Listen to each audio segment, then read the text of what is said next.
Saya tidak ingin ada keresahan-keresahan dengan membuat aturan-aturan yang menurut dianya sendiri. Ini negara hukum, harus ada ketetapan hukum yang benar.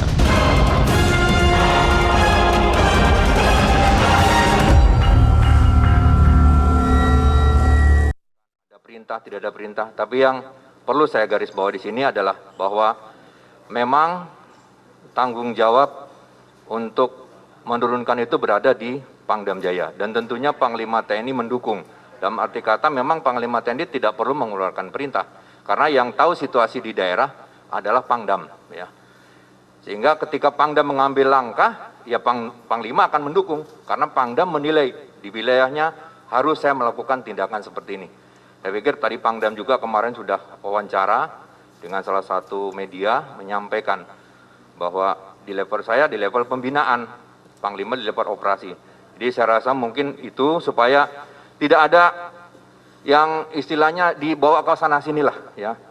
Gitu. Tapi yang jelas TNI mau darat, laut, udara solid. Perintah jelas sesuai dengan batas kewenangannya masing-masing ya.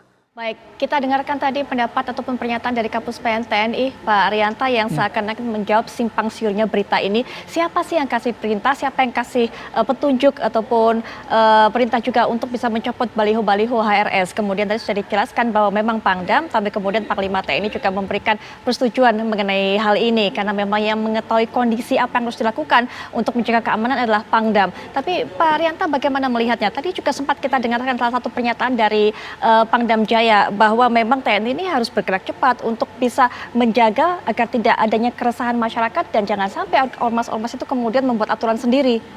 Ya, TNI pasti bertindak, Pangdam Jaya pasti ada perkiraan keadaannya sudah ada.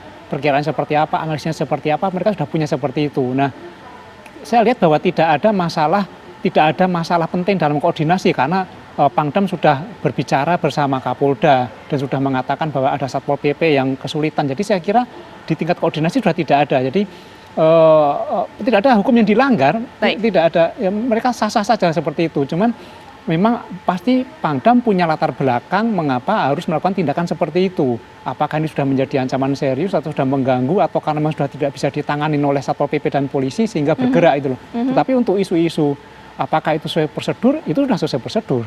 Tidak ada hukum yang dilanggar, jadi saya kira sah-sah saja seperti itu. Baik, Ustadz Awid, sudah bisa mendengar suara saya Ustadz? Oke Mbak Putri, dengar. Baik, Ustadz, apakah kemudian rekan-rekan FPI dalam melakukan pemasangan baliho-baliho tersebut sudah menaati peraturan, sudah mendapatkan izin dari Pemda, sudah mengurus izin pemasangan baliho dan sebagainya, Ustadz Awid? Ya, jadi ingin saya jelaskan pertama-tama, tadi yang disampaikan yang di studio ini, siapa ini? Lupa tadi. Pak Rianta, Ustadz. Bahwa revolusinya itu revolusi akhlak. Jelas ya? Betul. Bukan revolusi mau makar. Bukan revolusi mau angkat senjata. Revolusi akhlak itu, yang tadinya tukang bohong jadi jujur. Yang tadinya korupsi, nggak korupsi. Yang tadinya nggak adil, jadi adil, dan sebagainya. Satu. Yang kedua Pak Iskandar karena tadi telat, ya, bahwa Pangdam ini mencela-mencele Pak Iskandar. Pertama, baliho diturunkan atas perintah dia, bukan minta bantuan dari Satpol PP. Dan kami tidak pernah ada melawan sedikit pun ketika ada Satpol PP yang menurunkan baliho kami, itu nggak ada. Dan tidak ada diskusi terlebih dahulu tentang penurunan baliho Habib Rizik Syihab. Dan perlu dipahami bahwa itu baliho dipasang, Mbak Putri, itu oleh masyarakat. Bukan dari FPI, itu masyarakat yang cinta dengan Habib Rizik. Tadi yang saya katakan, mau dicabut berapa ribu bahkan juta baliho pun tidak akan pernah bisa mencabut cintanya umat kepada Habib Rizik di hati mereka. Tapi Ustadz Awid, apakah mendapatkan informasi apakah baliho-baliho tersebut memiliki izin, Ustadz? Wah, itu silakan ditanyakan saja ke masyarakat. Mereka itu murni karena cinta dengan perjuangan Habib Rizik. Nah, oleh karenanya saya sangat menyayangkan gitu informasi-informasi yang sampai ke Pangdam. Dan di sini saya ingin menyampaikan, tanggal 18 November itu FPI DKI Jakarta bertemu dengan Pangdam. Bertemu itu di kantornya. Tidak ada tuh yang membicarakan tentang baliho meresahkan, mengancam kesatuan, nggak ada itu. Besoknya berubah Pangdam, bikin gelar apel tentara di Monas, Baik, yang Ustadz. kemudian mengecam Habib Rizik, minta FPI bila perlu dibubarkan. Ini menurut saya ngawur. Baik. Pangdam seperti ini bahaya menurut Baik. saya. Baik, Lalu Ustadz. kemudian tadi Mbak Putri, sebentar, saya minta waktu ya. Itu tadi misalkan dapat informasi dari intelijen, itu informasi ngaco. Baik, baik Ustadz. Anda lihat baliho-baliho yang terpasang itu, apa isinya? Dicek belum itu, Pak Iskandar, coba cek belum. Itu yang di Baik. studio juga, cek belum. Itu isinya ahlan wa sahlan. Selamat datang Habib Rizik ke Indonesia. Baik. Lah kalau mau dicabut, mau diturunin, silakan aja. Kita juga malah terima kasih. Kita lagi sibuk maulidan, kita lagi sibuk zikir, ada yang bantu. Cuma kalau TNI ini memalukan. Baik, Ustaz. Apalagi 3 matra loh. Ada angkatan udara, laut, dan Baik, darat kayak baik. mau perang aja. OPM yang harus digitukan, Baik bukan Ustadz, baliho. baik Ustadz, kita berikan kesempatan Pak Iskandar mungkin bisa memberikan tanggapan mengenai hal ini. Jadi assalamualaikum Pak Ustadz. Waalaikumsalam Pak Iskandar ya. Iya Pak Ustadz. Jadi kalau menurut hemat kami Pak Ustadz tadi sudah beradu argumentasi. Lebih baik kita hati panas kepala dingin. Hati panas kepala dingin ya Pak Ustadz. Jadi ada yang menarik tadi Pak Ustadz mengatakan bahwa ini adalah semuanya yang pasang umat. Nah tentunya pada saat pemasangan harusnya ada mekanisme yang dikerjakan ya Pak Ustadz. Misalnya izin ke Satpol PP dan akan ditempatkan di tempat-tempat yang strategis. Begitu Pak Ustadz. Jadi kalau menurut hemat kami kan ini sudah berdialog sudah 2 hari ini Pak Ustadz. Alangkah indahnya perbedaan negara kita ini, disitulah yang sangat menonjol. Mari perbedaan-perbedaan ini merupakan kekuatan kita Pak Ustadz. Sehingga tolonglah agar Pak Ustadz sampaikan kepada umatnya semuanya, tidak usah lagi pasang-pasang baliho. Kalaupun pasang baliho, pasanglah sesuai dengan mekanisme biar nanti Pak Gubernur atau Kepala Dinas yang akan menyusun di mana tempat-tempatnya. Begitu Pak Ustadz, jadi biarlah apa yang sudah terjadi ini semuanya, marilah kita lihat indahnya yang kita ambil. Begitu Pak Ustadz kalau dari saya Pak Ustadz. Baik Terima Pak Ustadz, kasih. silakan Ustadz Awid berikan Ya, komentar juga. ini menarik nih. Ini bagus Pak Iskandar nih. Jadi beliau tadi menyarankan kalau mau pasang baliho lagi harus di tempat yang telah ditentukan misalkan oleh Pemda gitu ya. Insya Allah nanti kami akan datang ke Gubernur, kami akan minta kepada beliau memberikan izin kami untuk memasang baliho kembali Habib Rizik. Nanti di mana saja, di titik mana saja yang diizinkan oleh Gubernur atau Pemda atau pihak manapun. Dan saya minta jangan sampai diganggu. Nah ini kan tadi sarannya seperti itu. Kalau memang mau masang baliho. Nah cuma di sini tadi Pak Iskandar luar biasa menginginkan agar kita ada satu titik temu dalam keruwetan semacam ini. Jadi memang Habib Rizik sendiri juga berkali-kali menginginkan adanya dialog ya dengan pemerintah. Maka bukalah gitu pintu dialog. Saya bicara begini bukan mengemis, bukan ya, tapi untuk segera menyelesaikan problem yang ada, kebuntuan yang ada. Ayo kalau mau sama-sama reda, mau sama-sama selesai, buka pintu. Apakah Pak Presiden ataukah Bapak Wakil Presiden, jangan dihambat oleh siapapun. Jangan dihambat oleh pihak manapun. Habib Rizik putra bangsa. Habib Rizik bukan pemberontak. Habib Rizik ini bukan teroris. Beliau adalah seorang ulama yang bertugas. Apabila ada pemerintah misalkan melakukan hal yang dinilai kurang tepat, beliau mengkritik. Dan Habib Rizik ini konsisten. Dari zaman Pak Harto, beliau melakukan kesalahan, beliau kritik. Ustadz Begitu pula Awid. Gus Dur, Ya. begitu pula Megawati, begitu pula SBY. Jadi- Semua presiden yang dianggap Jadi FPI membuka melakukan pintu sesuatu untuk yang tidak berdialog ya diinginkan. Ustadz? FPI membuka pintu untuk berdialog ya Ustadz? Sangat, kami menunggu sampai saat ini. Kami tunggu. Baik. Kalau dari pihak presiden, dari pihak wakil presiden menginginkan dialog 24 jam, Baik, kita Ustadz siap Awid. berdialog untuk menyelesaikan permasalahan bangsa yang makin carut-marut seperti ini. Baik, Pak Arianta, ada komentar mengenai apa yang harusnya dilakukan kemudian agar semuanya bisa saling duduk bersama, berdialog, agar tidak semakin meruncing konflik ini? Ya, tadi saya sampaikan bahwa kuncinya memang dialog. Jadi ini kan sesama anak bangsa, kita harus duduk bersama, dialog. Bahkan disebut oleh Pangdam soal revolusi. Tadi Pak Ustadz juga menjelaskan apa makna revolusi. Jadi ini kan perlu didialogkan sebenarnya. Didialogkan supaya tidak saling curiga sehingga tidak saling salah langkah. Tadi usul dari Pak Iskandar juga sangat menarik bahwa pasang aja spanduk di tempat yang benar sesuai izin. Jadi kalau misalnya nanti pas spanduknya sudah sesuai izin lalu ada yang menurunkan, FPI bisa protes kan. Ini sesuai izin kok, kenapa diturunkan itu. Nah, ini perlu dialog. Perlu dialog, negara kita juga ada aturan, kita hargai aturan. Jadi sama-sama saling menghargai itu kan lebih menarik saya kira. Jadi figur oposisi juga perlu kan. Tidak semua orang harus sama satu suara dengan pemerintah. Perlu kritik juga. Jadi kita harus hargai juga. Tapi memang ada aturan yang harus ditegakkan, ada undang-undang harus ditegakkan. Nah, ini juga kita hargai. Kenapa TNI sampai turun tangan? Mungkin Polri kewalahan, Satpol PP kewalahan. Jadi perlu dialog antar semua stakeholder dalam masalah ini sehingga ini tidak berlarut-larut.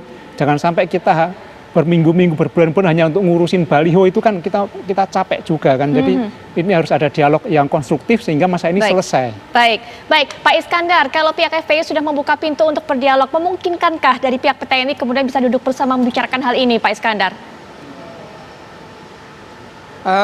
Kalau saya yakin Bapak Pangdam Maijen Dudung, saya yakin dia punya jiwa teritorialnya itu sangat baik. Saya yakin mungkin bisa berdialog dengan Bapak Pangdam, dalam hal ini dengan Bapak Kapolda, tentunya dengan Gubernur. Ya, itu adalah tiga yang perlu didialogkan di situ. Saya yakin, saya percaya. Namun harapan kita semua ini alangkah indahnya lebih cepat, lebih baik. Karena Pangdam itu sebagai komandan garnison juga. Kapolda tentunya di sini yang mempunyai law enforcement. Alangkah indahnya yang bertiga ini, pejabat bertiga ini, dialoglah. Kalau menurut saya ya jangan sampai ke wakil presiden atau ke presiden itu kan sudah terlalu tinggi. Cukuplah di tingkat provinsi ini saja. Dulu kita juga kayak saya pernah pengalaman, saya pernah jadi komandan Lantamal 3 di sini di Jakarta. Ada sesuatu kita dialog kok dengan Pak Gubernur, dengan Kapolda, dengan Komandan Garnison, Pangdam, semua selesai kok. Tidak perlu sampai melebar jauh kemana-mana, apalagi sampai ke Panglima TNI, Presiden. Saya rasa tidak perlu. Jadi saran saya ke Pak Ustadz, tolong sampaikan kepada pimpinan, kepada Habib Rizik. Baik. Kita ini semuanya, negara kita ini perlu kerjasama yang baik. Saya yakin, saya percaya akan ada titik temu. Dan tentara dengan polisi itu kerjasama yang baik, tidak akan mengganggu siapapun. Baik, Pak Iskandar. Kalau semua itu berjalan sesuai dengan regulasi, sesuai dengan aturan yang main di Provinsi DKI kita ini ataupun di provinsi mana saja di seluruh NKRI ini. Baik. Demikian, Mbak. Baik, Pak Iskandar. Nanti kita akan sambung pembicaraan ini, tapi kita akan jeda sejenak, kami segera kembali. Baik, kita akan kembali lanjutkan perbincangan. Tentunya sudah menjadi harapan kita bersama, Pak Rianta, bahwa kegaduhan ini tidak berkepanjangan lagi. Tadi pihak FPI, Ustadz Awid sudah mengatakan bahwa bersedia untuk bisa duduk bersama. Solusi lain sehingga kemudian tidak ada lagi konflik-konflik seperti ini mungkin, Pak Rianta? Ya, ini memang saya lihat memang komunikasi yang kurang. Jadi kalau misalnya ada dialog, buka kesempatan kepada siapapun yang akan melakukan aktivitas seperti ini, diajak komunikasi lalu hubungan baik, saya kira tidak akan terjadi konflik ya. FPI tadi sudah disampaikan oleh Pak Ustadz siap membuka diri untuk dialog. Ini kan suatu hal yang cukup mengembirakan dan saya kira FPI juga pasti mau untuk diajak bertemu dan dialog, dan untuk diajak mentaati aturan juga pasti bersedia gitu loh. Tinggal memasang baliho, usul kepada gubernur, sampaikan minta izin, saya kira itu clear itu. Jadi memang kita juga harus menghargai hak dari FPI, tapi juga FPI pasti juga harus mau untuk mentaati aturan. Saya kira kalau misalnya semua pihak mau seperti ini, mau membuka pintu dialog, mentaati aturan, tidak ada masalah lagi. Baik, Ustadz Awid, komunikasi menjadi kunci. Kita harapkan bisa terjadi dialog. Apa yang akan disampaikan? Harapan apa yang dari rekan-rekan FPI ini dengan terjadinya komunikasi ataupun dialog ini, Ustadz Awid? Ya, penting ya, namanya musyawarah. Itu kan ajaran Islam, bahkan di Indonesia juga sila keempat ya, permusyawaratan. Nah, artinya kita bermusyawarah, berdialog, itu harus dikedepankan. Ya kita berharap kalau memang tentang baliho ini ya adanya di ranah Polda, misalkan ya Pangdam, kemudian Gubernur, Kapolda dan Pangdam dan Gubernur, kami siap kapan saja, kapanpun kami untuk menjelaskan, kemudian kami akan siap berdiskusi. Nah, cuman tadi Pak Iskandar bilang, jangan melebar lah sampai ke presiden, sampai ke wakil presiden. Ya, ini saya bukan niat menggurui ya Pak Iskandar. Nah, kita sama tahu gitu, peristiwa ini tidak terlepas ya dari permasalahan yang sampai saat ini sebetulnya belum tuntas gitu ya. Nah, oleh karenanya banyak pihak-pihak tuh yang mendorong, bahkan MPR sendiri, Bapak Hidayat Nur Wahid mendorong adanya dialog antara Habib Rizik dengan wakil presiden, yang mudah-mudahan juga bisa dengan presiden, biar clear, biar tuntas. Apalagi melihat kegaduhan penurun baliho ini menggunakan TNI seperti ini kan jadi di dunia luar juga jelek banget kalau ditanya gitu kan, tuh ada apa TNI nurunin baliho, itu kan jadi presiden buruk lah kira-kira. Nah, kemudian di sini saya ingin menyatakan kepada masyarakat semua yang ada di Indonesia khususnya, bahwa perjuangan Habib Rizik ini yang pertama adalah beliau menginginkan tegaknya keadilan bagi mereka yang menista agama apapun, hendaknya diproses, diadili. Lalu kemudian yang kedua beliau menginginkan jangan dikasih celah PKI atau komunis bangkit di Indonesia. Lalu yang ketiga beliau menginginkan agar pribumi diprioritaskan di Indonesia. Jangan diberikan kepada asing dan aseng semuanya. Baik, Pak. Itu amanat undang-undang yang harus diperhatikan. Baik, Ustadz Awid. Baik, selanjutnya Pak Iskandar, mungkin terakhir. Pernyataan penutup, Pak. Iya, Pak Iskandar silakan terakhir pernyataan penutup. Bisa mendengar Pak suara saya? Oke, ini bisa. Ya. Jadi begini untuk Pak Ustadz yang kami hormati ya. Jadi tentunya manakala ini semua dikerjakan, jangan lagi Pak Habib Rizik dengan seluruh pengikutnya itu memasang atau mengadakan kegiatan-kegiatan, cooling down semuanya. Jangan lagi ada yang berkegiatan yang membuat situasi Jakarta ini jadi kacau. Atau jadi banyak dinamika-dinamika yang tidak baik. Sehingga saya yakin kalau itu yang dikerjakan, saya yakin Bapak Pangdam itu akan mau dengan Pak Kapolda akan mau. Namun tentunya kalau ada hal-hal yang masih bertentangan dengan aturan di negara kita ini, saya yakin Pak Pangdam, Pak Kapolda itu akan tetap melaksanakan sweeping di mana-mana kepada semua jajaran. Baik. Dari baliho-baliho dimanapun dipasang. Ya Pak Ustadz, itu pesan dari kita karena semua kita lihat hasil survei dimanapun itu semua mendukung Bapak Kapolda, mendukung Bapak Pangdam. Baik, Pak Iskandar. Agar Baik. Pak Ustadz juga tolong sampaikan kepada seluruh umatnya, cooling down lah mulai hari ini. Sehingga semuanya bisa mendapat titik temu. Demikian baik, Pak Iskandar. Ustadz dan juga kita akan tunggu nanti Mbak bagaimana yang saya hormati. Baik, terima kasih Pak Iskandar. Kita akan tunggu nanti bagaimana perdialogan tentunya antara pihak FPI dan juga pihak lainnya. Terima kasih Ustadz Awid sudah bergabung bersama kami. Pak Iskandar terima kasih, Pak Rianta juga terima kasih. Dan pemirsa, perbincangan ini sekaligus juga menutup jumpa kita di Apa Kabar Indonesia malam kali ini. Setelah yang berikut ini Anda bisa menyaksikan kabar utama bersama rekan saya Windy Wellingtonia. Anda juga bisa dapatkan informasi terbaru, cukup klik saja tvOneNews.com. Saya Putri Viola pamit, selamat malam, sampai jumpa.